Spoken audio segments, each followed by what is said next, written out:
leash reactivity? Yeah.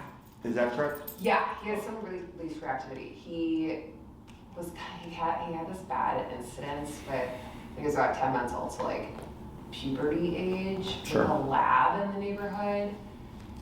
And he like hates labs. He hates them now. He just, every time we see them, it's not even the exact same dog. It's like any lab that we see, he loses his mind. So he's like racist against labs. He's totally racist against labs. That's actually Sure. we've actively like called him racist before. Mm-hmm. But then it will be, and then like sometimes we'll walk past other dogs and it'll be pin it down. It'll be totally fine. And then other dogs, like he'll bark at them and just hit, but his tail will be wagging and it's like kind of a conflicting reaction, if that makes sense. But like specifically labs, it is this visceral reaction. And we did a bunch of training with Call of the Wild, and we focus a lot on like leash walking and really getting his like sit stays in a good place and doing all like the basics. But when he sees dogs that he like adamantly hates, it doesn't matter because he is so like,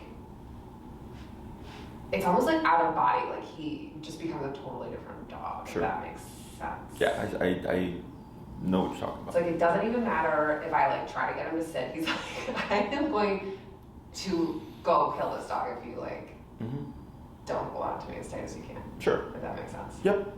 Yeah. And he's very like he's really like a really sweet dog. It's just. So the reactivity is to like any dog, but labs is where it's the worst. Is that correct, or is it just? Yeah, but then there are dogs that he's like friends with in the neighborhood who he like has no, he's like really happy to see them, no reaction, whatever. And there are dogs that that walk past, he won't have any reaction to. It's like hit or miss, but like specifically labs is like the visceral reaction. You've had him since how long? 3 years. So we got him in March 2019. And he was like a 2-month-old pup, or was he, okay. You've had him since he was 2 months. Yeah. When did you notice the behavior? You said it's like the puberty ages. Is that what you said earlier? Yeah. Okay. And I'm sorry, what was that age again? Probably around like 10 months. Okay. It was around when he got neutered.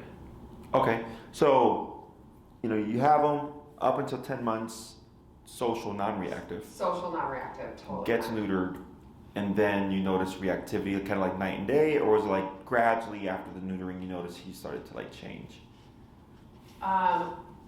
He got neutered, and then like 3 weeks later, we were in this park around the corner from our place, and we were in the park with one of our like neighborhood dog friends and their owners, and this lab came in, and the two of them went like head to head and got really aggressive towards each other. Sure. And this dog was like 3 times his size. Do you remember who triggered it? Was it the lab that came in, and then he approached, and then the lab started the confrontation, or was it like simultaneous? I don't specifically remember. I just know they both got like, they did that like head to head, like face to face, and then like just like dove at each other kind of. Sure. I wouldn't necessarily, I don't know if I could tell you like who started it. Okay. And there were other dogs in there? Yeah. Like, because they said it was you and a friend with the dog, right? Yeah. And there's other dogs outside of that? No, just the 3 dogs. I see. Okay, so that makes more sense. Anything else? As far as him? Mm-hmm. I would say he does, so we have a 1.5-year-old son, and he's really good with him, like, no issues, but he doesn't seem to like other kids necessarily. Sure. Mm-hmm. I think they're like, I think they kind of freak him out, to be totally honest. Sure, yeah. Like, I don't know, that's just the vibe that I get.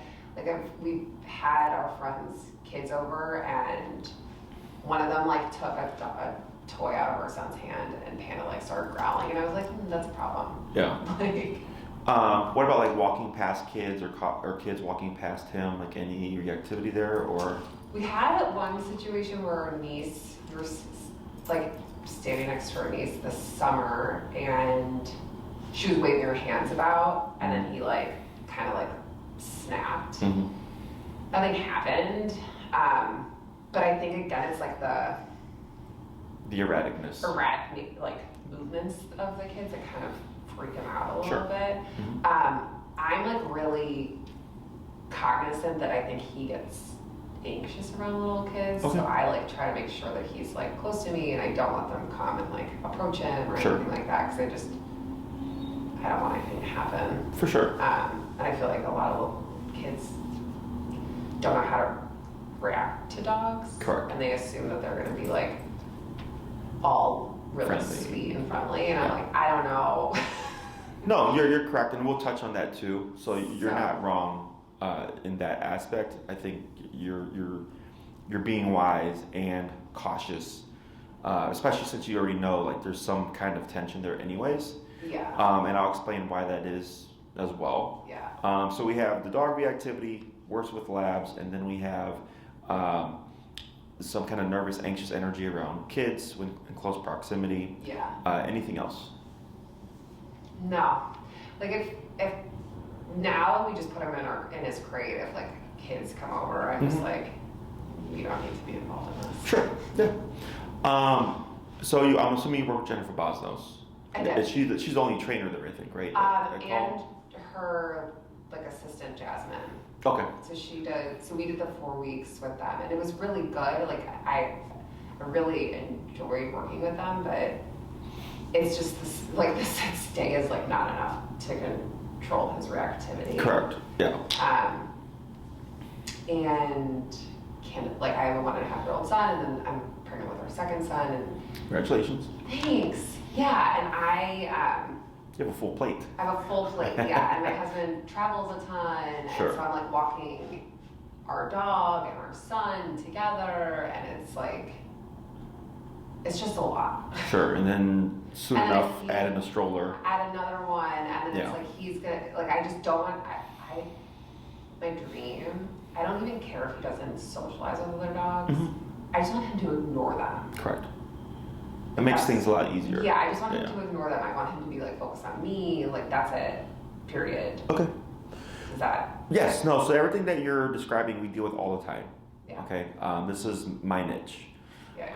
So I don't know Jennifer Bosnos personally. I know Yeah. of her because my stepdad used to use her many years ago. So back when I started my business here, like 10 years ago, she was already around, and I think she had already been around for a good period of time as well. And she had like a border collie or something, and There's that's a million border collies. yeah. So my dad had border collies, and he was sheep herd. So that's how I know Jennifer Yeah. Bosnos and all that stuff. She's a solid trainer from what I know, using positive reinforcement. I think the Prong, because you got the Prong, or you started with the Prong through her, or is that No, your I own thing? had them before. Okay. I grew up with Bernese Mountain Dogs. They're Okay. just like, Yeah. You need something for a dog that big. yeah, and he's strong. Like, albeit he's a skinny dog, like, he's really strong. Sure. No, for sure. I mean, his center of gravity is lower than ours, so obviously if he's pulling, it works more to his advantage. Yeah. So yeah, so the Prong collar is perfectly fine.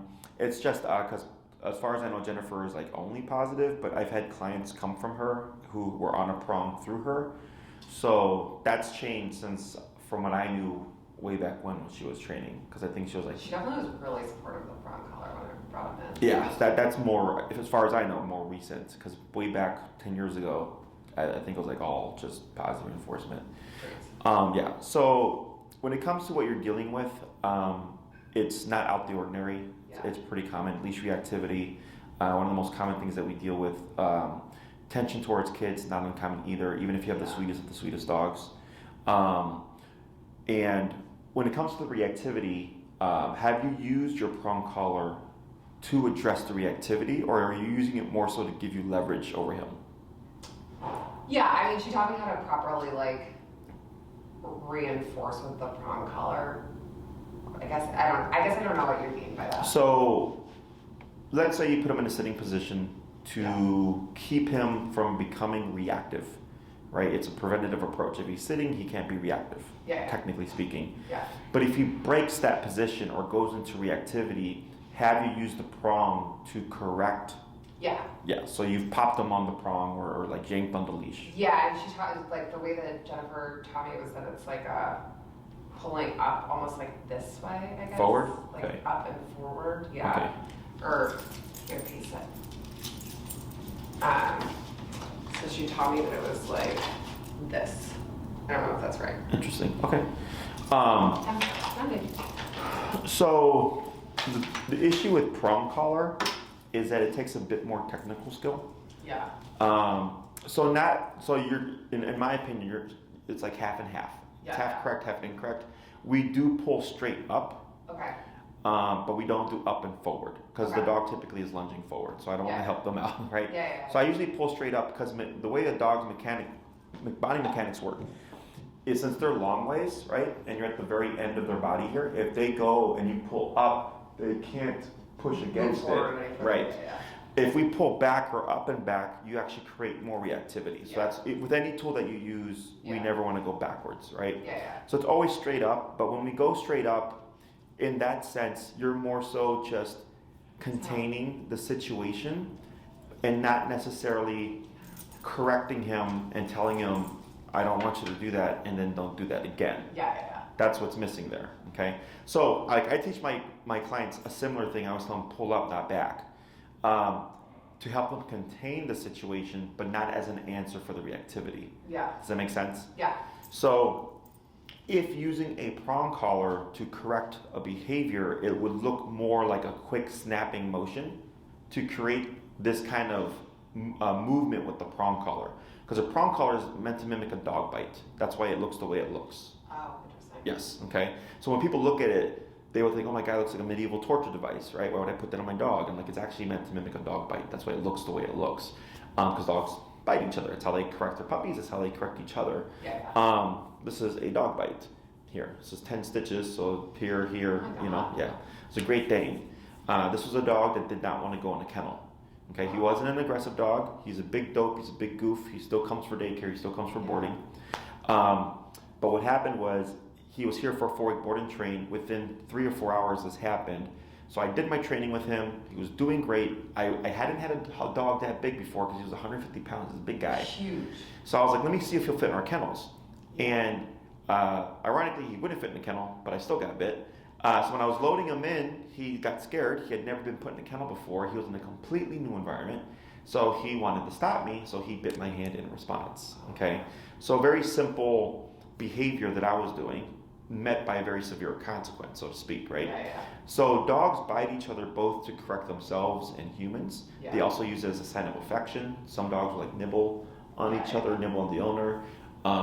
They use it to pick up their puppies. They're very mouth-based, okay? So the prong collar is meant to mimic a dog bite, and there's two kind of ways of using it. One is through pressure. So pressure is when you pull up and you push down, and through that pressure, you probably get this kind of response where the dog would sit, and then we would relax the pressure, right? So that's the kind of communication to the dog. When I pull up, you do this, everything goes away. So like when you stepped on your leash, right? You put pressure going downwards, and once you lay down, you would remove the pressure. But you can also use it to correct. So if the dog has been trained, or even if it's like, let's say with behavior, you don't have to, that's not really training, but let's say the dog does something that I disagree with, I can theoretically immediately correct the dog in the first second that I meet them. Okay? So when we think of behavior and training, there are two different things. Training is like teaching skills. Sit, down, come, right? Reactivity is behavior. It's simpler in the sense of it, like, it's don't do that. I don't care what you do, but don't do that. Right? So a lot of trainers tend to use obedience to address behavior, but they're not related. Okay? That makes sense. So if we think of obedience as education and behavior as morality, okay? Sit, stay, come, mathing the science, right? Don't jump, don't bark, don't bite, don't lie, don't steal, don't cheat. Does that make sense? So someone who is a genius at physics could be a terrible person. They don't overlap. Does that make sense? So obedience is nice because it allows you to do stuff with your dog. So you put your dog in a down. So that's allowed you to have this consultation without your dog being all over the place, which is typically what I see, right? So it's nice because it makes this consultation easier. I had a consultation yesterday with a lady with a 5-year-old dog and a 3-month-old puppy. I took the puppy and I coached her through the dog thing to help her calm her dog down, but she didn't know how to handle both. That's a lot. Right, yes. So here you obviously have insight and a baseline that you're able to just do this, and because of the setting, he's able to be calm. Follow through with it, correct, Yeah. right? And if we add in like a stimuli, like a dog or something, that may change. Yeah. So when it comes to behavior, I'm assuming you did research on how we train dogs. I did, and actually, so our neighbors well, they just moved with Becca and Jim Barry. Oh yeah, with Luna. Luna. Yeah, I just saw them the other day. Yeah, so they live literally around the corner from us. Or they did, they just moved to Roscoe, but Luna was buddies with Panda, and then all of a sudden one day she was like, I hate you. Sure, and I'm gonna break that down too, in terms of like how that stuff happened. Well, I mean, in my mind, I'm like, Becca hurt herself or got that surgery, and then Luna became real protective of her. That was like the way that I read it. I don't know. That's my perspective. Obviously, not her owner. But yeah, all of a sudden, anyway. And then they told us about doing the training with you, and they were like, it's been great. And yeah, they just can't say enough good things about you. So Becca referred you, and then she was like, oh yeah, and all those dogs and Trebs who were just like always off leash, they all gone to Jesse. I live right across the street from Trebs. So. No way. Yeah.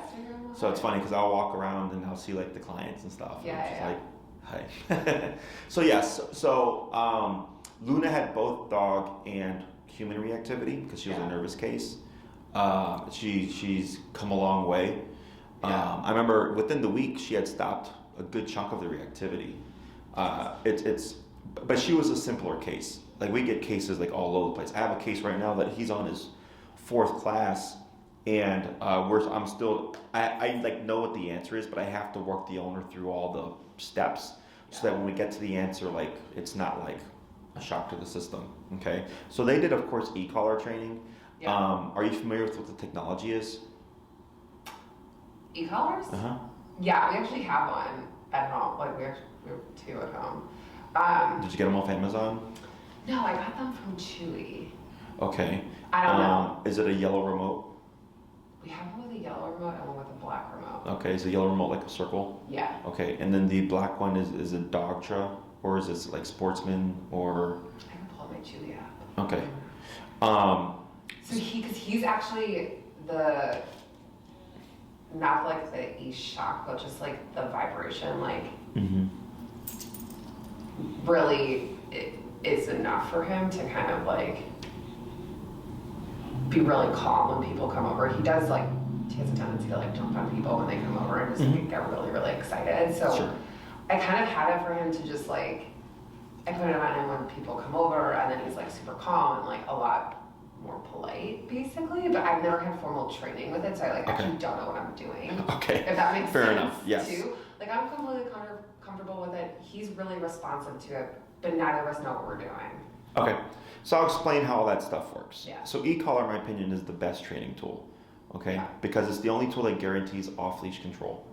Any other tool, whether it's food, gentle leader, prong collar, slip chain, once the dog is off the leash, you no longer have communication. Yeah. Right? E-collar gives you communication on or off leash at the press of a button. Okay. So the round remote is most likely e-collar technologies. It's a good brand.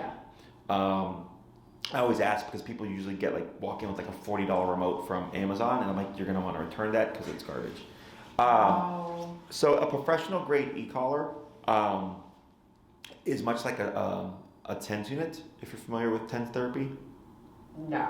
Have you ever been to a physical therapist or a chiropractor? Yes. You ever had that machine that moves your muscles? No. Okay. Are you familiar with what that machine is? No. No? Have you ever seen the videos where they recreate labor contraction pains in men? No, but that sounds fascinating. Yes. Or I'm like, oh my god. Yes. Okay, so what it is a TENS unit is a muscle stimulator. Okay. So they use a lot in sports therapy. So I had a client who was a marathon runner, and she used to go to the physical therapist, and they would get these needles and put it deep into the tissue to move the muscles deep to help relax them.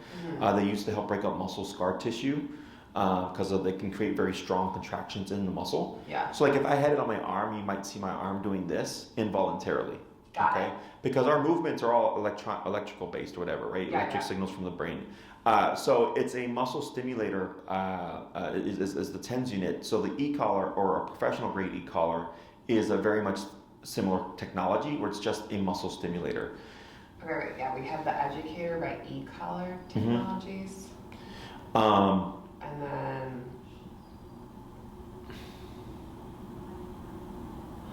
there's a different one that I ordered that I actually like better.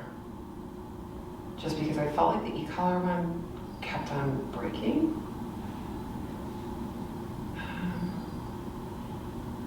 Or the one with the round. The remote, yeah. Yeah, Pat? No. Chances are it's I mean, it may be good for you, but I'm gonna just gamble and say it's not a good remote system. Okay? Because there's only 2 brands that are actually, you like. that are decent, and I'll explain why too. So with the e-collar, a professional grade e-collar is just a muscle stimulator. Okay. So if you put on his neck here and you move, you press the button, it would do this. It would move the muscles. If you put on your hand, you would see your hand do this when you would press it, because it would stimulate the muscle, which would then move like your thumb or something. Okay. So it's just a muscle stimulator. Most people, because they're more commonly known or called as shock collars, right? It makes you think you're electrocuting your dog. So it creates this kind of stigma. Shock comes from 2 places. It comes from when e-collars first came out, they only had like 5 settings, 3 to 5 settings even. So your e-collar Technologies one has 100 settings, okay? So think of 105 as the same, but you have 95 more divisions. Does that make sense? Mm-hmm. So it's much more fine-tuned. With the older ones, 2 to 3 could be drastically different in terms of the intensity of the contraction, so that was more shocking, okay? Yeah. It's also for trainers in the positive only front who are completely against aversives, prong collars, e-collars and stuff. We'll use words like shock, pain, torture to deter people from using these tools. Yeah. Okay, there's a lot of drama in the dog training world. My husband actually just sent me something about PETA being anti the prong collars. He was like, did you know this? It's so dumb, because PETA actually puts down the most animals. Did you know that? No, I didn't, but I was like, no, this is wild, also I don't care. Yeah, no, it's fun. There was something that came out because people were taking dogs to PETA, but PETA is not a rescue organization, and the dogs are just being euthanized. Yes, so it's a whole thing. So whatever. But yeah, so a professional grade e-collar, e-collar Technologies, what qualifies as a professional grade e-collar, is a muscle stimulator. Okay. So with this tool, I like to refer to as a bite on a button, essentially, when layered correctly. So most people think when we use these tools, they typically think of them as punishers, right? Because of the way they look or what they represent to them. So like, let's say, I had a client come in, it was a blue Dutch Shepherd. She had already done previous training herself. She had actually the same model that you had. And her dog was neurotic and reacting to like everything, right? So he was like out his rocker. Yeah. And she had worked with another trainer, and then she came through referral from Paige, who has Shadow over at Trebs. And, I'm talking to her, so I'm assuming she's got like all this kind of background, right? And her dog keeps screaming at the collar. So finally, I'm like, what's your level in the collar? And she's like, I have it on 100. And she's like, and I'm using continuous. Because her dog was displaying aggressive behaviors, her assumption was, I'm going to give him the worst correction there is, right? That's incorrect. So what we had to do was reset everything. We start low and then we work our way up. So then once I corrected all that stuff, by the next week, he was like already 70% better. She had unintentionally made him worse by assuming, because my dog is doing aggressive behaviors, I'm going to just punish for everything at a really high level. So it made him really neurotic because he didn't know why it was happening or where it was coming from. So it had him on edge all the time. So once we corrected that stuff and he learned that the tool was actually a communicator and it turns on and turns off depending on what he does, he calmed down a lot. Yes. So we always want to make sure that we're layering the collar correctly, okay?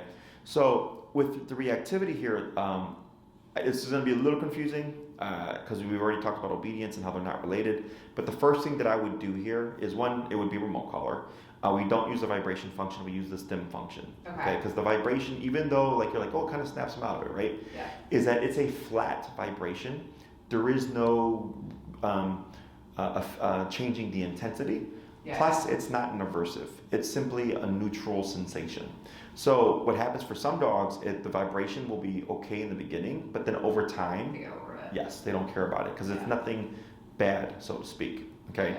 Yeah. With the e-collar stim, there is a level of discomfort to it, but we want to instinctually want to avoid uncomfortable situations. Yeah. Right. So if you go to a restaurant and it's a shitty restaurant, do you want to go back? No. No, because you had a bad experience, right? Yeah. If you touch a hot stove, would you touch it again? No. No, because that hurt. It sucked. Bad experience, right? So and there's even the quote, we learn more from our failures than we do our successes, right? So in my opinion, negative experiences are the best teachers, okay? Mm-hmm. So here, if we look at the e-collar as a communicator and as aversive, and as an aversive, it's the way that works is the first thing we always teach is heel, which is walking on a leash. Okay. Now, when we teach heel, it's a very strict heel, but most people have their dog on a short leash. We let the leash be completely slack. Okay.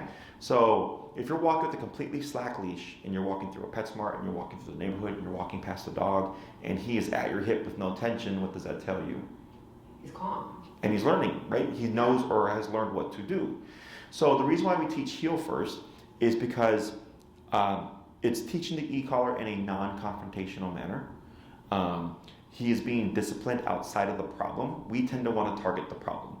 Okay, almost always, like I said earlier, people like the young lady with like punishing her dog, right? Mm-hmm. Anytime he was bad, she was just punishing the crap out of him. And I was like, you're coming in too hot, you're coming in too late. You got to do it before. So most people in the city walk their dogs 3 times a day, 7 days a week. So that's 3 times a day, 7 days a week that we're practicing this structured routine to get the dog to understand what the collar is. Mm-hmm. If the dog is stressed about the collar, which is not uncommon because they're not meant to have their muscles contracted, more exposure to stressful things helps toughen them up. Yeah. Does that make sense? Yeah. So we always start with the heel first and then see what does that resolve, okay? So it's not the obedience that would help the dog. It's the discipline and the consequence behind the obedience. Does that make sense? Yeah.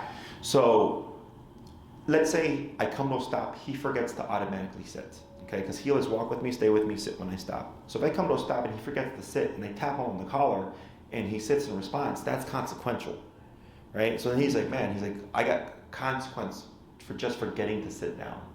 Yeah. Okay? So it starts to change how the dog thinks. So I was raised old school, I was spanked. Don't do that don't do that until I got spanked for the first time. Yeah. Right? My first spanking kind of changed things. Exactly, because I'm like, oh shit, like that kind of sucked. Well, not that kind of sucked, right? Yeah. And I don't want that again. Yeah. Right? So through, think of the e-collar either as a bite and a button. So like other dogs would correct another dog by nipping or biting them.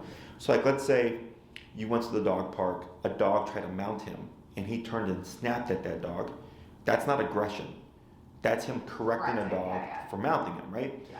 But when people see that, they tend to think of it as aggression. They go, no, that's a consequence. That's a correction. It's normal, exactly. Yeah. And dogs have no problem correcting other dogs, even if they don't know them. In our world, it's looked down upon. If someone's kid's being bad, we don't take it upon ourselves to discipline that kid, right? Yeah. Then it gets really tricky. But in the dog world, they don't care. So if you're walking with him and he's like, hey, I don't like that lab because it reminds me of the lab at the dog park or whatever, right? He don't care if he's never seen that dog before. Yeah. He's like, I'm going to let you know, right? Stay away from me. Yeah. So that's dog. So when we deal with aversives, the first thing we always do is teach heel first because it teaches the dog what the technology is, what the conversation is, and it helps you understand your dog's numbers.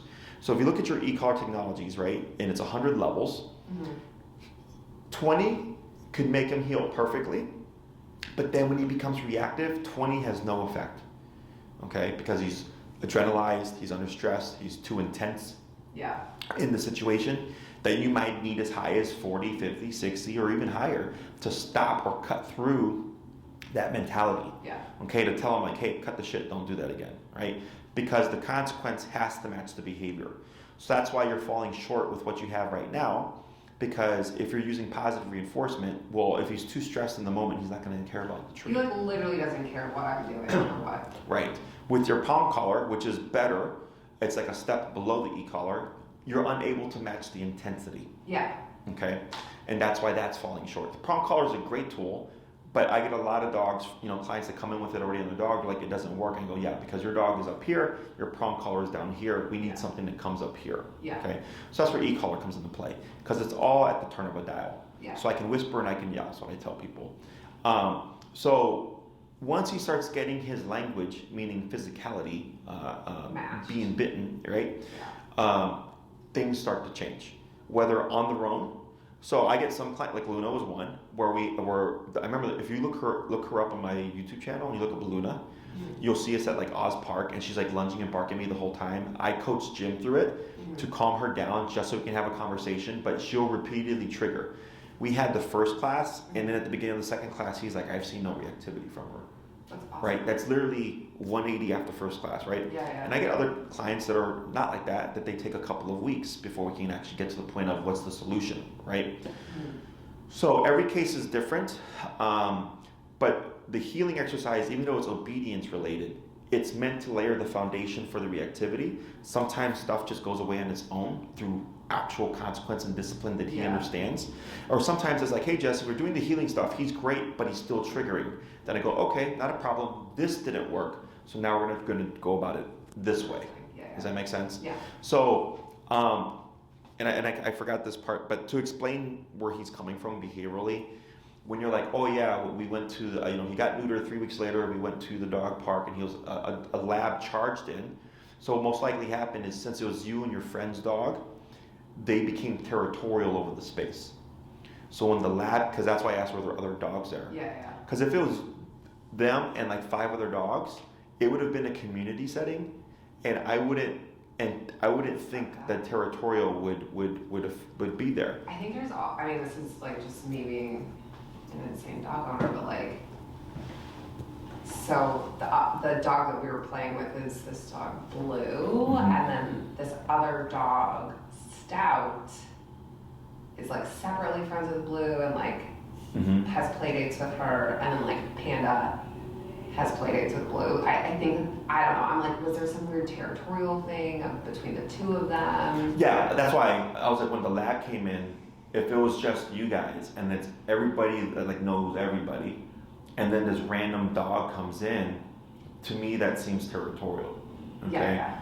And it happened to be a lab, so then in his mind, he just kind of made this generalized trigger of like, I don't know if he thinks that all labs are this dog, or it's just like, I just don't like labs. You know what's funny about dogs too is that sit in here and sit outside are two different things. Yeah. But when they decide they don't like a dog or dogs, it's like a blanket statement.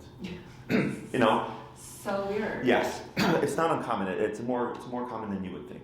Okay? Yeah, I mean, I know. And I know that that's what Jennifer said. She was like, all you guys keep on getting these big dogs in the city. Like, it's... I don't think that's a big dog. I mean, you could have done worse. Either. He's like small, and he's only 40 pounds. Like, he's small, and I I'm think with 100-pound dogs. You know what I mean? Like, I get clients who get a 150-pound Rottweiler as their first dog. That's wild. Yes. Yes. So you're fine. Yeah. So. It's like there's so many dogs. There's so many dogs in Lincoln Park. There's so many dogs everywhere. Mm-hmm. I don't know. A lot of them seem to be territorial. Like they're normal behaviors. It's just they don't transfer well. Yeah. In our world. Yeah. You know, because there's liability and all that stuff. You know, because like I said earlier, dogs bite each other. They don't care if they know each other. Totally. But if a dog bites another dog and punctures, well, now we have a vet bill. Now we have a potential, legal action or something like that. Totally. Humans make things complicated. Dogs are very simple. Yeah. So that explains the lab thing. So that actually all makes sense to me, because it was technically like a traumatic and or impactful moment. Yeah. And at 6 months and a year, or 2 pivotal psychological shifts, where I've had owners who are like, oh, my puppy was social, then at 6 months he got attacked by a dog at a dog park, and then the next day was dog aggressive. I go, yeah, because it happened around that 6-month mark, right? Yeah. 10 months, pretty close to 12 months, that 1 year mark, right? Yeah. And then this whole altercation happened. Makes sense for me. So, and this is very common. So when it comes to the kid thing, so puppies mature very quickly, by 8 weeks, they're running around, romping around, being little nuisances, Yeah. right? Whereas for humans, we got 6 months that we start crawling or something. I don't know, what was the age for Yeah, babies? like around there. They start Right. walking around a year. Yeah, right. We develop very slowly. So I've had plenty of clients. They have like a dog, it could be a golden retriever, sweetest dog in the world. They have a baby, then the baby starts crawling. Then the golden starts growling because the golden's like, wait a minute, you were not moving for the past 6 months. Now all of a sudden you're moving. Yeah. So it's weird for them. And then like usually they get over it, and then a few months later now the baby's like walking like this. Now the dog's growling again, right? So people always email me, Jesse, my dog's growling, my child. I'm like, yes, because it's unfamiliar to them because they mature so quickly. So, or lack of exposure, at least to like a lot of kids. Yeah. My dogs don't like kids. I mean, we're lucky. Like hey, what's wrong? Good time. He's good with he is good, genuinely good with our son. Mm-hmm. It's other kids. Yeah. That are just like, oh no, don't come near me. Because it's not his norm. Yeah. Yeah, that's all normal. Yeah. So like my aunt had like 6 kids, and they were all like within a year or two of each other. And I remember like I would go over the visit, and I could be there like half an hour or an hour, and I have to go because having all those kids running around, I just couldn't deal with it, right? Yeah. But I had an out. I could lead the situation. Yeah. He doesn't have an out. His out is you. Yeah. Right? So unless you tell kids, keep back or I'm going to remove my dog from this situation, Yeah. he really doesn't have one. So that's where he's more heightened in the response of being defensive. So none of that stuff surprises me. It makes total sense. Okay? And we have things that we can do to help him in terms of like exposure to the kids and stuff. But like you said, like you don't know how the kid's going to react, right? How they're going to interact. Yeah. Because they think all dogs are fluffy and friendly, and that's not the case. Like my friend's kid grabbed his face. He didn't do anything, but it's like that's not it. Yeah. Correct. Now, let's say he did nip the kid as an example. Yeah. What is that to you? I mean, it stinks because it's not great. You don't want that behavior. You don't want your friend to be like, oh my god, your dog bit my kid. But then it's also like, it's a toddler. They don't know how to react around kids. I don't know. We're working a lot on gentle touches with Panda with our son. Sure. But trying to make sure he knows how to. Is that nip aggression or a correction? I feel like it's probably a correction. Correct. Because remember, so dogs. He definitely corrects our son. Dogs correct puppies as young as 3 to 4 weeks. Yeah. Right. So, and he doesn't go like, you're a human, you don't have fur that protects you, I need to treat you differently, right? Every dog is different. Yeah. So, and it's happened throughout my career where a kid gets bit and I analyze the situation. I'm like, that's on the owner because you guys let that happen. That was a correction, that's not aggression. Yeah. Aggression is very different. Yeah. So, when it comes to the child and dog interaction, I always tell people, always take time, be cautious. I wait till the child understands the concept of gentle. So typically, by the time the kid and the dog are interacting, the kid's already 3 to 4 years old. Yeah. It's really delayed. But then also in all that time, the dog coexisted with the child for so long that he just sees him as another kind of family member. Part of the family, Yeah. And I've had some very highly aggressive dogs, and I was like, man, you better be careful with this dog and your kid. And then over time, they're completely fine. Yeah. But people want to social media have their kid sleeping with their dog, and I'm just like, why would you do that? That just puts your kid at risk. It's really scary. Yes, it's a thing. So in terms of your dog, nothing out the ordinary. Yeah. With all that stuff. Okay, I just want to make sure I cleared up all that.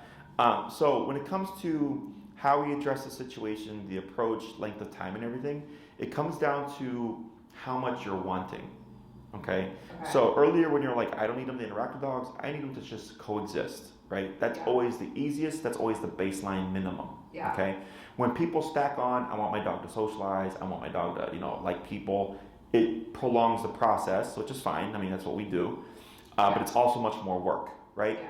So the reactivity stuff, in my opinion, should not be a problem. It should be a pretty straightforward fix. When it comes to training, and I don't like the word training because training implies at some point you're done. Okay, it's me educating you how to train your dog to a higher level to one degree, but then also for you always have to be giving him direction. Not that you're always correcting him because he will learn okay, mom doesn't like reactivity, but you can't just put all these rules with consequence and they go, you're fixed, and then stop. Yeah. And then everything regresses, right? So it's like having a kid. You're a parent 24/7 now, right? So, right, a lot of clients are like, well, Jesse, when do I not need my tools? When does the dog learn to be a good dog is a very common thing that I hear. And I'm like, that's not a thing.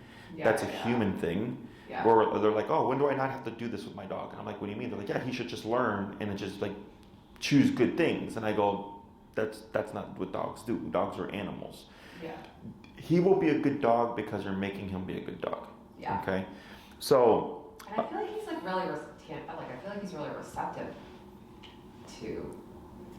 I mean, from like the little experience that we've used, like with an e-collar, just the vibration. Like I feel like he's really receptive to it, and he is receptive to training and like learning, and like I think he enjoys that stuff. But yeah, I'm just agreeing with you. Sure. So I would probably put you at 3 to 6 classes. Okay. Okay, that's 1 day a week for an hour. Okay. It doesn't require you to learn how to be a dog trainer. It's very logic. It's very common sense based. Yeah. You train your dog as you live your life. So it's not like you have to go out your way to train your dog. Yeah. So like, let's say you walk your dog 3 times a day right now. There you go. That's when you apply your training. And then once he's trained, you're still enforcing everything. You're just not having to actively do the work now. He's learned the concepts. Yeah. Okay. So the reason why I say 3 to 6 is he's already got a baseline of training, obviously, and your main focus is the reactivity, potentially the kid stuff. Yeah. Right. The reactivity is the 3-class program. Okay. And that's strictly, I want to walk my dog, no reactivity, and that's it. Okay. So it's a very simple, condensed program. Cool. So heel is typically a 2-class exercise. Okay. I teach part 1. I give you a foundation. You do your homework. You come back. You're my feedback. I'm going to ask you how to go this week, and you may say, "Man, Jesse, like 90% better on the reactivity." And I'll say, "Where did you see reactivity?" "Oh, a dog lunged at him and barked." I'm like, "Makes sense." Or you might say, "Those labs." I'm like, "Okay, he still hates the labs, but he's doing better with everybody else." Okay, cool. Yeah. And then I take that and I give you the second half of heel, and then we adjust things. Then you leave and you practice all that for a week. You come back for your 3rd class, or you email me, "Hey Jesse, like everything's great, reactivity is awesome. The higher level corrections or whatever, stop the reactivity towards labs. He saw 5 labs yesterday, he didn't care." I go, "Cool. So we got that done. What would you like to work on your 3rd class," right? Or it's like, "Hey, we still have a couple of questions with reactivity." Then the 3rd class would be wrapping up the rest of the reactivity stuff. Okay. If you do 6 classes, it just gives us a longer period of time to work with. But that's where like I could show you if you wanted to introduce them to kids, or kind of like safer, more kind of in-depth dog to kid socialization. We do pair that with food, so you have a balance of so like let's say a kid's approaching and he growls, you can correct that. Okay, because I know there's stuff on the internet that's like, oh, like you're taking away the dog's communication, and like now the dog's gonna like randomly attack somebody. It's not a thing. Okay, at least not my experience. I just assumed that was him being like, "No, dog, I don't want to do it." Correct. I don't want to deal with Yes. this. So do you have to? No. Right. But if you wanted, like, let's say you have the second baby on the way. Yeah. In the future, kids are going to be coming over. You can do the approach of, we're going to just kennel him and completely avoid the situation, right? Yeah. There's nothing wrong with that. That is absolutely an answer. Or it's like, maybe you move, you relocate, maybe you're in a place where you can't have the kennel or whatever, and he's going to have to be around kids, right? The exercise is to help him open up and see kids as positive things. Doesn't mean he's going to be happy-go-lucky with them, but it's more realistic to expect the dog to open up to dogs, people, or children they would see on a regular basis. Yeah. I don't care about the random kid at the park. I don't care about the random kid at the restaurant that wants to come over and say hi because he's cute, right? I care about the ones he would see day in and day out. Like friends. Like yes. Our kids' friends. Yeah.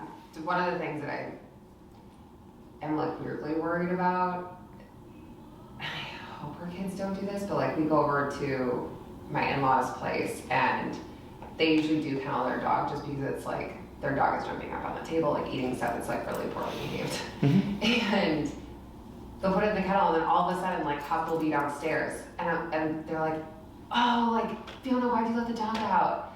I'm like, I don't want to finish that. Yeah. Human error. Yeah, human error. It's like the kids are going up and being like, let's play with the dog.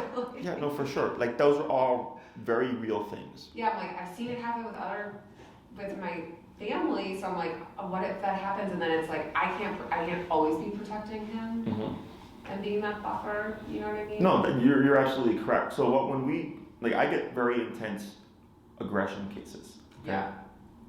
And sometimes I'll do stuff where the owner's like, Jesse, this isn't realistic. I'm like, I know it's not. But I'm doing it to set a buffer. So to give you an example, one of my first aggression cases was a fear-aggressive pit bull. They couldn't have anybody come over. They had to lock the dog up. And I remember when I did the consultation, the dog was barking the entire hour, right? So we did the training, and not even the owners could touch her tail. Okay, not even the owners. She wouldn't bite the owners, but she would like snap at them to like correct them, say like don't do that. So I was like, once I heard that, I said, I'm gonna push that. So I started touching her tail and correcting her for trying to bite and blah, blah, blah. It took me about 2 classes. Yeah. To the point that the owner, the dad, actually yelled at me. He got so mad, okay? Because he thought I was making the dog worse. And I said, trust me, right? Fast forward, we lived in the same neighborhood because I was on the south side at the time.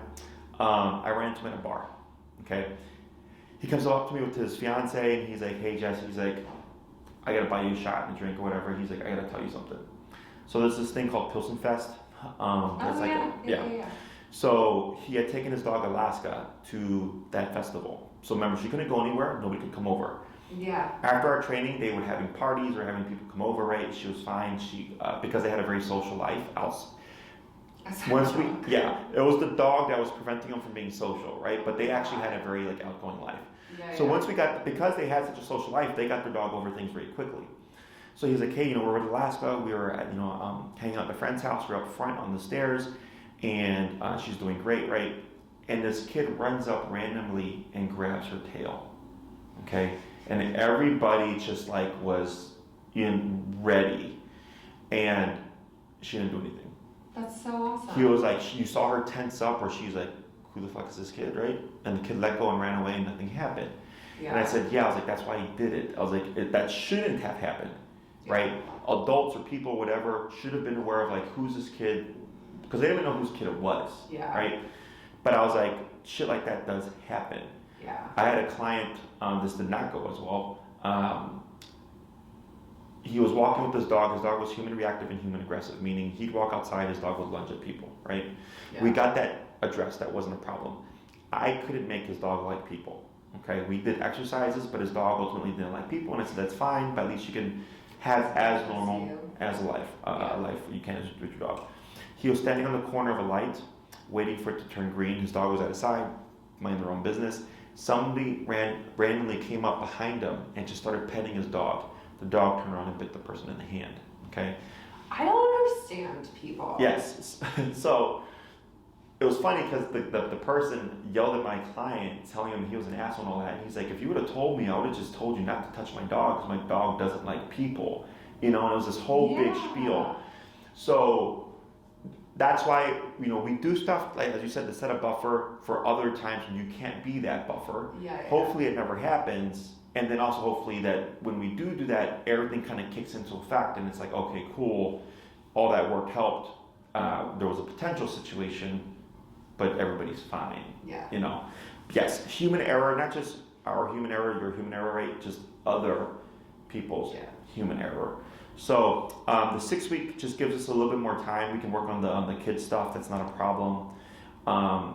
If you wanted to do more, the value in doing more is you would actually get a higher level of control over your dog. So like right now you have your foot on your leash to keep them in a down. You've had to correct them maybe 2 to 3 times, which isn't that bad, right? But this is a completely quiet room. Yeah. Okay. He just wants attention. When we down a dog, it's indefinite, and I don't care what the situation is. I don't care if you're at the dog park. I don't care if you're at a restaurant or around kids. Down is down, and I don't have to have my foot on the leash. Yeah. Okay. And there's other commands like recall. Once a dog's off leash, if you have a prong, you can't make them come back. Yeah. With e-collar, you can build as close to 100% of a recall as possible. Yeah. So that would push you more like in the 9 class range. And if you're wanting like full, kind of like the whole 9 yards with obedience, and then getting as far as you can with behavior, then we have like the 12 class program. Got it. Okay. So I'm saying for your particular case, only want to work on reactivity is 3 classes. only want to work on reactivity and kid stuff, 6 classes. If we get everything done and it's looking really good, I teach more. Okay. But I know it's 6 classes, I have a good chunk of time to work on stuff and not feel pressed. Okay. 9 and 12 is if for you, Extras. you're like, I want as much control as possible without having to always have my dog at my side or always on a leash. Then I go, you want to do longer. Because I always prioritize the major stuff, the stuff that really matters, which is your reactivity and the kid stuff. Yeah. I don't really cover stuff if I don't think you're going to use it or if it's going to be useful to you, unless you tell me yourself.